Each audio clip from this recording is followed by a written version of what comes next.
आज हम क्या पढ़ेंगे? Heating effect of electric current. Heating effect से कुछ आपको पता चल रहा है कि यहाँ पे कुछ उष्मा से रिलेटेड है, वो भी करंट से। आपने देखा होगा जब आपके अप्लायंस लगातार चला करते हैं कब चलेंगे? जब उसका आप करंट फ्लो करेंगे ना। करंट फ्लो होगा, जब करंट फ्लो होगा कुछ समय तक फ्लो होगा ना, कुछ समय तक फ्लो, तभी तो अप्लायंस चलेंगे। आप लाइक पंखा चल रहा है, अभी पंखा बंद करिए, इसको टच करके देखिए, आप इसको आपको क्या लगेगा? फील आएगा, गरम गरम फील होगा कुछ। क्यों? क्योंकि जो लगातार करंट फ्लो हो रहा है उसमें, जो लगातार करंट फ्लो हो रहा है वो क्या कर रहा है अंदर? वो रेजिस्टेंस, क्योंकि हमने बताया ना जो फंडामेंटल प्रॉपर्टी होती है किसी भी सब्सटेंस की, वो क्या होती है? रेजिस्टेंस। तो जब रेजिस्टेंस में लग रहा है तो क्या होगा? जो हीट होगा, जो इलेक्ट्रॉन्स लगातार टकरा रहे होंगे, रेजिस्टेंस जो रोक रहा होगा उससे, तो उससे क्या होता है? हीट जो होती है वो निकलती है। इससे अप्लायंस से, वो वही क्या कहलाता है? Heating effect of electric current. जब करंट किसी भी कंडक्टर से पास होता है तो वो हॉट हो जाता है आफ्टर सम टाइम, कुछ समय बाद क्या हो जाता है? हॉट हो जाता है। This means that electric energy is being converted into heat. इसका मतलब क्या होता है? इलेक्ट्रिक एनर्जी कन्वर्ट हो गई किसमें? हीट में। करंट जा रहा है वो हीट में क्या हो गया? कन्वर्ट हो गया। ठीक है, जैसे एग्जांपल के लिए बल्ब, हीटर, इलेक्ट्रिक फर्नेस, ये सब क्या है? ये सब एग्जांपल अप्लायंस है। आप देखिए बल्ब को, उसके चलते रहिए, लाल वाला बल्ब यूज करते थे बचपन में, उसके ये भी हीट हो जाता है नहीं हो जाता है?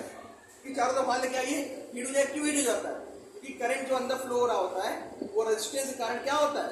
वो रुकने का प्रयास करता है। अभी लगातार कुछ टकराते रहो क्या होता है? उससे हीट उत्पन्न होती ही नहीं होती। आप ही है अपना हाथ लगातार मारते रहिए किसी ऑब्जेक्ट पे, हाथ क्या हो कुछ देर बाद, या हाथ रब करते रहिए, क्या हो जाएगा? कुछ देर बाद क्या हो जाएगा? गर्म हो जाएगा, होगा ना? क्यों? क्योंकि यहाँ पे फ्रिक्शन वाला रेजिस्टेंस लग रहा होता है।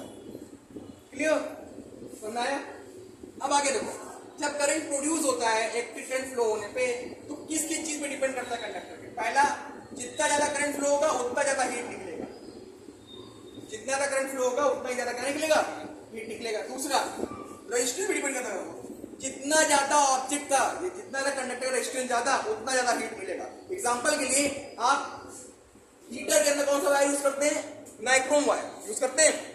अब उसका रेजिस्टेंस बहुत ज्यादा होता है। जब उसका रेजिस्टेंस बहुत ज्यादा हुआ तो आप उसमें करंट फ्लो करेंगे। जब करंट फ्लो करेंगे तो क्या होगा? बिल्कुल लाल हो जाता है, और आपको वहां पे बहुत सी इतनी ज्यादा हीट मिलती है कि आप उसमें खाना पका लेते हैं।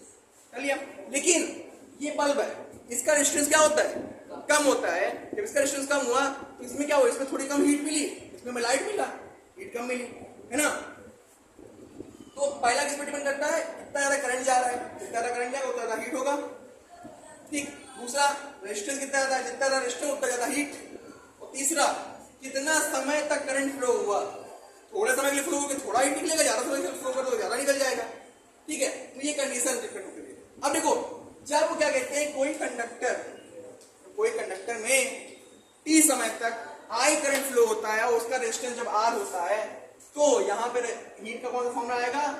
H proportional I square R, ये फॉर्मूला होता है, नोट कर लो। H proportional I square R, note कर लो इसे। समझ में आ गया हीटिंग इफेक्ट ऑफ करंट क्या होता है? कि जब किसी भी कंडक्टर में करंट फ्लो होता है उस समय तक, है ना, तो टी समय तक फ्लो होता है, उसका रेजिस्टेंस R हो, वो I करंट फ्लो हो रहा हो, तो हीट कितनी निकलेगी? इतनी निकलेगी जितना क्या कहते हैं फॉर्मूला दिया हुआ। और इसका यूनिट क्या होती है? किसमें नापेंगे? जूल में। किसमें नापेंगे? जूल में। क्लियर? और इसीलिए इसको हम क्या बोलते हैं? कभी कभी आपको heating effect of electric current आप बोल के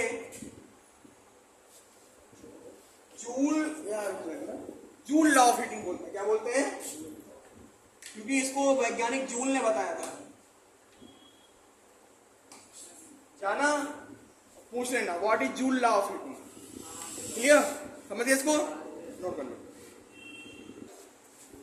अब देखो, इलेक्ट्रिक एनर्जी क्या होती है? The total work done by electric current. अब देखो, जब सर्किट में फ्लो हुआ, अच्छा देखो एक चीज बताओ, एक अच्छा क्वेश्चन लोग से पूछना है हमें, ये जो करंट फ्लो होता है तार में, है ना, तो क्या इलेक्ट्रॉन फ्लो होता है कि एनर्जी आती है वो इलेक्ट्रॉन को फ्लो कराती है।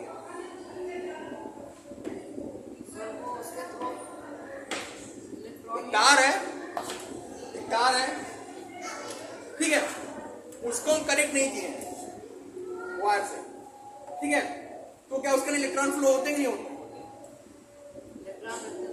होते हैं ना। तो एक चीज जान लो, जो भी करंट आता है, जो वहां बिजली विभाग वाले भेजते हैं पावर स्टेशन से, वो एनर्जी भेजते हैं। क्या भेजते हैं? एनर्जी भेजते हैं। जो एनर्जी आने के बाद इलेक्ट्रॉन को रन कराती है, और जब रन कराएंगे तो इलेक्ट्रॉन के अपोजिट साइड में क्या बहता है? करंट। ठीक है, तो यहां क्या दिखा रहा है? Total work done by current. Current के द्वारा टोटल काम किया जाएगा किसी सर्किट में, उसी को इलेक्ट्रिक एनर्जी बोलते हैं। क्या बोलते हैं? इलेक्ट्रिक एनर्जी बोलते हैं। तो ये बताओ, एक सर्किट में जब करंट फ्लो होगा तो कैसे बहेगा? जब करंट फ्लो हो रहा है यानी Q/T, ये फ्लो हो रहा है। अब वर्क कब डन किया जाएगा?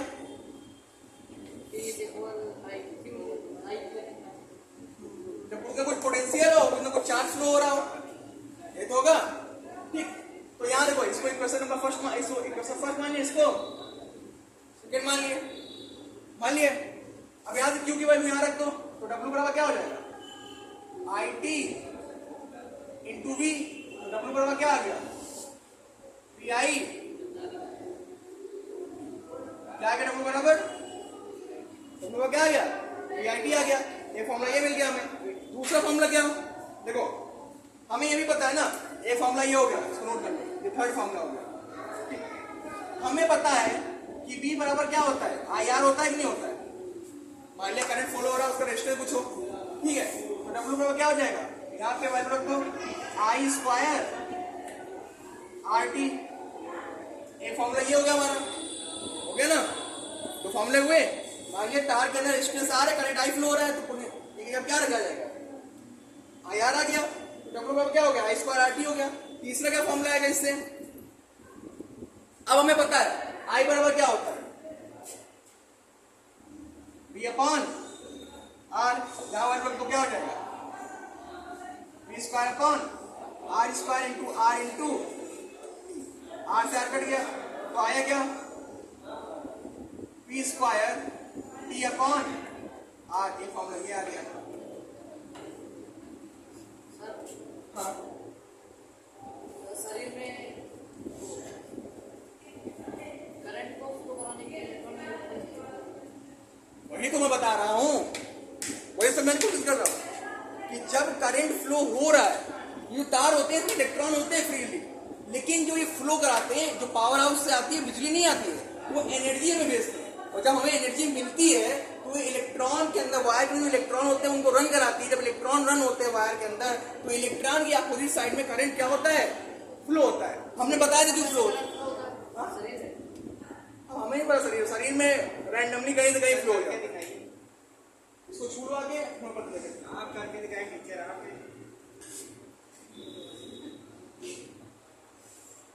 लेकिन एक्सपेरिमेंट हमें करना है ना, तो तुमको छुआएंगे ना, ठीक है। तो क्या हुआ? जो वर्क एनर्जी हम करेंगे उसका क्या फॉर्मूला आएगा? VIT। एक फॉर्मूला ये मिल गया, उसका क्या हो गया? I² RT हो गया, और V²/R इंटू। ये फॉर्मूले क्या आता है? क्वेश्चन पूछेगा। कैसे पूछेगा?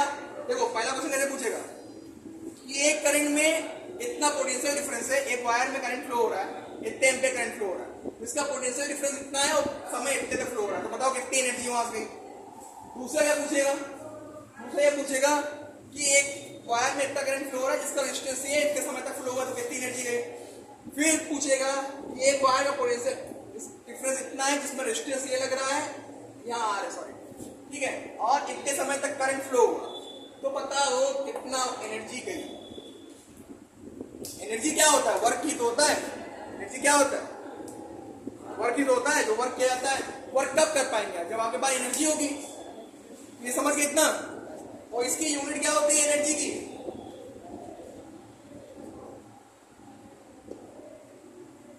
जूल। क्या होती है? जूल होती है। इसे नोट कर लो, फिर आगे बताते हैं relation between PV, IA and R। Electric power क्या होता है? अगला टॉपिक है हमारा इलेक्ट्रिक पावर। इसे नोट कर लो।